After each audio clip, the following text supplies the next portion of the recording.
Puji Tuhan, selamat pagi Bapak Ibu Saudara, salam sejahtera buat kita semua, puji Tuhan.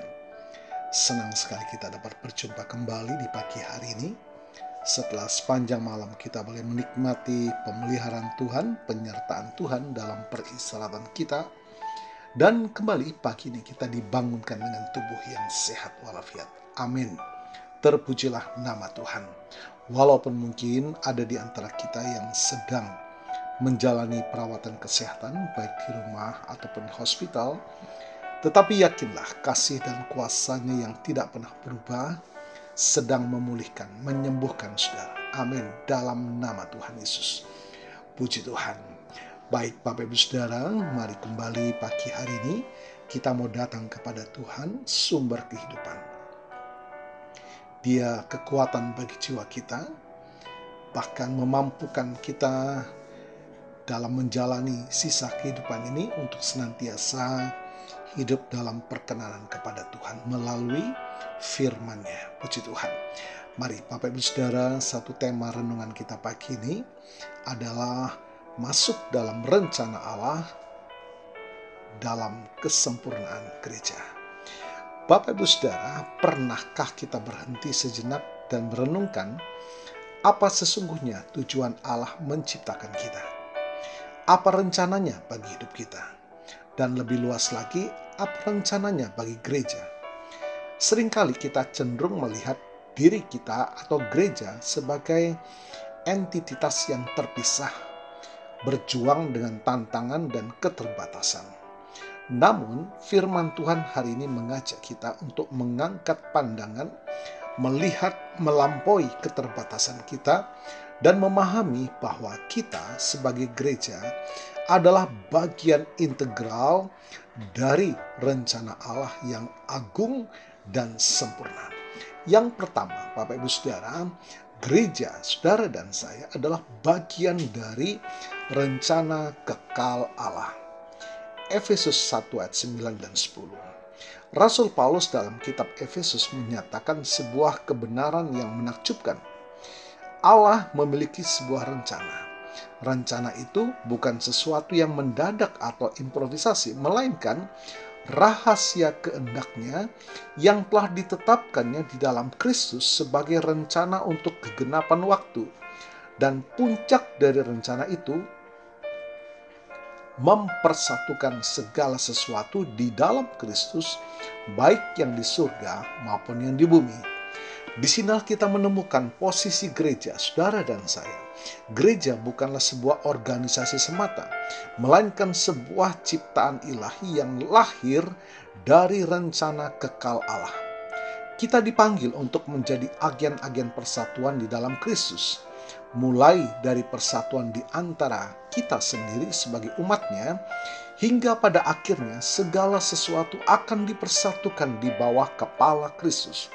Kita adalah alat yang Allah pakai untuk menyatakan kerajaan-Nya di bumi, untuk menunjukkan kepada dunia apa arti hidup yang diperdamaikan dengan Allah dan dengan sesama. Yang kedua, Bapak Ibu Saudara, gereja, saudara dan saya bertumbuh menuju kesempurnaan dalam Kristus. Pasal yang keempat dari Efesus ayat yang ke-15 dan 16. Meskipun gereja adalah bagian dari rencana Allah, itu tidak berarti kita sudah sempurna saat ini. Justru sebaliknya, Efesus pasal 4 ayat 15 dan 16 menegaskan bahwa kita dipanggil untuk bertumbuh di dalam segala hal ke arah Dia, Kristus yang adalah kepala. Ini adalah sebuah proses yang dinamis, sebuah perjalanan menuju kesempurnaan.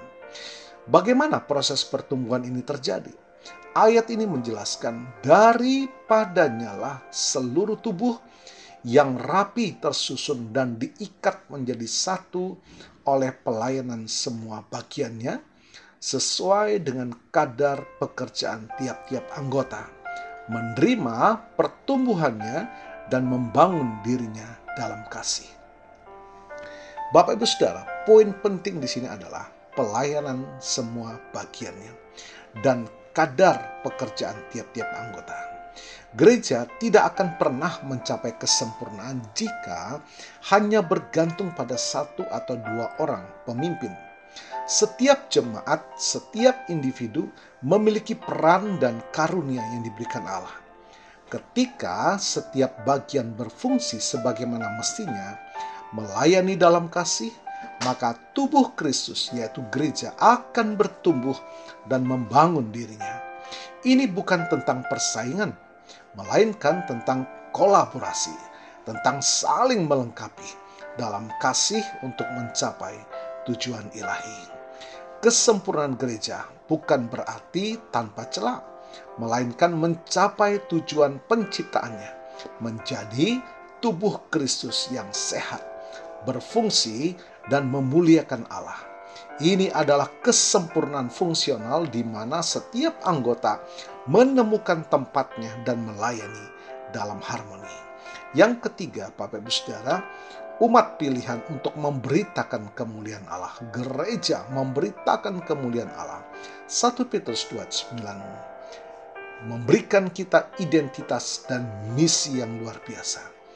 Dikatakan, tetapi kamulah bangsa yang terpilih, imamat yang rajani, bangsa yang kudus, umat kepunyaan Allah sendiri, supaya kamu memberitakan perbuatan-perbuatan yang besar dari Dia yang telah memanggil kamu keluar dari kegelapan kepada terangnya yang ajaib.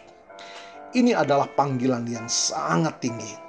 Kita bukan sekedar perkumpulan orang-orang baik, kita adalah umat pilihan Allah yang telah ditebus dari kegelapan dan dipindahkan ke dalam terangnya. Tujuan dari status istimewa ini adalah untuk memberitakan perbuatan-perbuatan yang besar dari Dia. Bapak Ibu Saudara, gereja dipanggil untuk menjadi mercusuar kebenaran dan kasih Allah di tengah dunia yang gelap.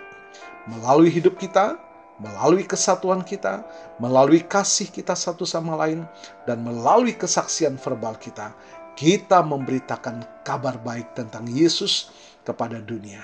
Inilah bagian dari kesempurnaan gereja dalam rencana Allah, menjadi kesaksian hidup yang memuliakan Dia dan menarik banyak orang datang kepadanya.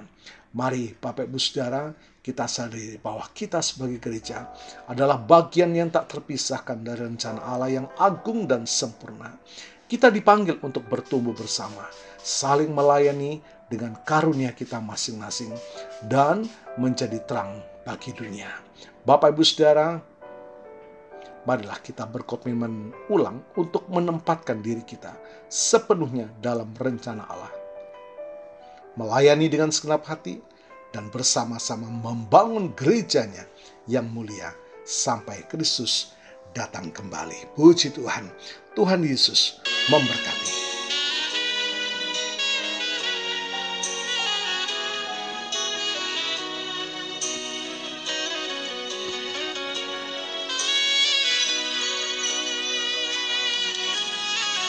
Sucikan dan kuduskan hati ini untuk layak menghadap hadirat-Mu. Tubuh jiwa rohku ku serahkan padamu, ku menyembah-Mu.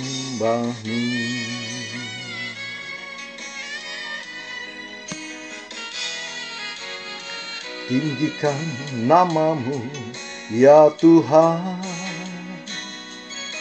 Mulialah nama-Mu, ya Tuhan. Tiada lain seperti Engkau, ya Allahku. Besar kuasa-Mu. Tiada lain seperti Engkau, ya Allahku, besar kuasa-Mu.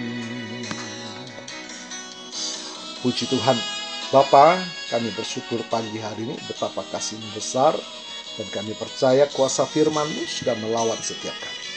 Hamba-Mu berdoa bagi Bapak Ibu Saudara yang berulang tahun hari ini, baik ulang tahun kelahiran maupun ulang tahun pernikahan dalam rumah tangga saudara.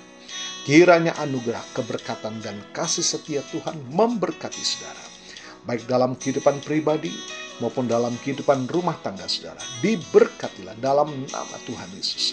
Puji Tuhan. Mari Bapak Ibu Saudara, kita mohonkan berkat bagi kita semua.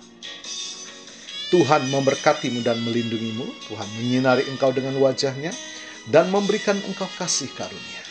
Tuhan menghadapkan wajah-Nya kepadamu dan memberikan engkau damai sejahtera. Bapak Ibu Saudara, terimalah berkat Tuhan atas seluruh hidupmu. Terimalah berkat Tuhan atas rumah tanggamu. Terimalah berkat Tuhan atas usaha, dagang, dan pekerjaanmu. Terimalah berkat Tuhan atas pendidikan dan masa depanmu. Dan terimalah berkat Tuhan atas iman, ibadah, dan pelayananmu kepada Tuhan. Diberkatilah engkau berlimpah-limpah, baik jasmani dan rohani, hari ini sepanjang masa, sampai Tuhan Yesus datang kembali, di dalam berkat nama Tuhan Yesus Kristus. Haleluya, haleluya. Amin.